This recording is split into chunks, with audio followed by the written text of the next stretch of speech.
Hey guys, I'm just walking outside. I just came from walking my husband to the bus stop. He had to go to work, and it's a really nice day outside. It's about 80 something degrees, like in the low 80s here in Los Angeles, and it's very early in November 2nd to be exact. And I actually my husband and I we finished exercising this morning before we left the house, and for a while I've been considering getting back into modeling. So I want to tone up at the very least, or maybe lose 5 pounds. May not be able to tell, but I'm pretty slim. At least that's what a lot of people tell me. But sometimes I don't feel slim. I used to be thinner. I used to be about 120 pounds, 120, 125. So when I see myself now, I don't really feel thin. And I've lost baby weight. I've lost a lot of baby weight. But I still somehow I don't feel thin the way I want to feel. I feel like I should be a twig the way that I was when I was a kid. I don't have to be like that, but that's what I'm used to. But I used to model when I was 17, and this was back in 1999. I actually have one video on YouTube from one of my fashion shows. But yeah, so I modeled. I enjoyed it. I went to the International Model and Talent Association, also known as the IMTA, in New York, back in 1999. And of course I enjoyed it. That's actually how Katie Holmes was discovered, and also Jessica Biel, I believe. But yeah, so I want to get back into modeling. I'm in a better place now to model, even though I'm too old to runway, like the way I was trying to go for when I was 17. But now I'm 30 years old, so now I am more fit for doing commercials. I'm going to try to get into the commercial industry, but as far as runway is concerned, it's pretty much too late for me. I'm a senior citizen in the runway world. That's a little disappointing, but I don't mind anymore. I guess I just need to suck it up because that's all I can do. But I feel like I'm in a better place in my life because when I modeled the first time, when I modeled when I was 17, I was very insecure, and I was afraid of being black. I didn't want to be black. I had issues with being African American, speaking like an African American, looking like one, having the afro like one. But now I enjoy being African American. I can't imagine myself being anything other than African American. So now I'm comfortable in my own skin. I now know that beauty is in all shapes and sizes, and it just took me a few years or a couple of decades to realize that. Well, over a couple of decades. When I realized how beautiful I am was actually from my, like, I think in my mid-20s, so it's pretty recent. I believe there's someone who inspired me. I have a sister She's younger than me, but she's about a year and a half younger than me, and she actually inspired me to be more outgoing, more in the sense of being comfortable in my own skin, like as far as loving myself. When I was younger, I wanted to be conceited. I know it's weird. I wasn't conceited. I was super shy. I was always in my shell, but I didn't want to be that. So when I saw people who were conceited, I actually loved that. I was like, wow, why can't I be like that? I want to be conceited.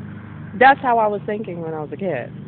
But now that I know that there's a balance, you don't necessarily have to be off the charts conceited to the point where you feel like you are the only person that matters in the world, feeling like you're the only beautiful person in the world. Like, it's not to the point where you have to put other people down.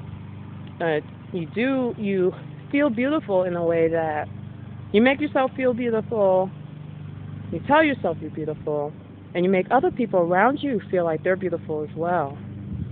So that's the approach that I like to use, because everyone is beautiful. It has nothing to do with being black. It's not just about only black people are beautiful, or only white people are beautiful, only Asian people are beautiful. We're all beautiful. So not everybody feels beautiful, but they just need to feel beautiful in their own time. They just need to realize in their own way. They need to just have their aha moment, But unfortunately, I can't give someone an aha moment, well, not in the sense of them feeling beautiful. I mean, sometimes you can do that, like help people realize that they're beautiful, but sometimes they need to realize it on their own. Because I had, like, for years, people tell me that I was beautiful. Sometimes I saw it, sometimes I didn't, but now I really see it. A lot of people tell me that I have an exotic look. For a long time, I didn't see that. I was like, what are they talking about? Exotic? I'm from New York. What's exotic about New York? But most recently, I can see what they're talking about. I can see what they're talking about. I love myself. I love the way I look. I love that. I just love myself. I love life. I don't take my looks for granted in the sense that I know that everybody gets old. I know any looks that I have are not going to stay forever, unfortunately. It's sad, but it's just life. I might have some good years left, some really good years, or some good decades behind me of some of my best looks. But it's more the life than just looks. I know there's a lot of hype about it. Like, society puts a lot on how someone looks. But at the end of the day, it doesn't matter. There are many successful people out there, and they're not the stereotypical handsome or beautiful. They're just people. They're just successful people. We don't all have to look like supermodels to be successful. So, but anyway, I'm sorry, I drifted a bit there. But I definitely want to get into modeling, and we're gonna see how that goes. I didn't want to get into modeling again after being in it the first time. In my early to mid 20s, I was to the point where I missed modeling, but I shied away from it. Like, I've been there, done that, and I just felt like I didn't have the stomach to take the rejection all over again. Because there's going to be rejection out there. It has nothing to do with I'm not beautiful enough. That's not why they reject. They just reject because you're just not what they're looking for at this time. But it's not personal. So when I was younger, I had a hard time separating that. And I was thinking, oh, okay, I must not be pretty enough or something, or what's happening. But yeah, it was very hard for me to take that rejection. But now I can take it. I can take it now. So all I need to do now is just take some pictures. I have one picture in mind that I took recently. I'm not supposed to wear any makeup for the pictures, and not supposed to be glamour shots. They're just supposed to be simple pictures. Probably a face shot and a front shot, like a full body shot, maybe a full body back shot as well. Showing my back. But yeah, that's pretty much it. So don't carve my words in stone. I might want to take up the modeling like I say I do, but I might change my mind tomorrow morning. I don't think I will change my mind, but yeah, that's pretty much it. So right now I'm gonna walk home, relax, and watch some YouTube videos. There's some really good YouTubers out there. So okay. So I will talk to you later, and peace out. Bye.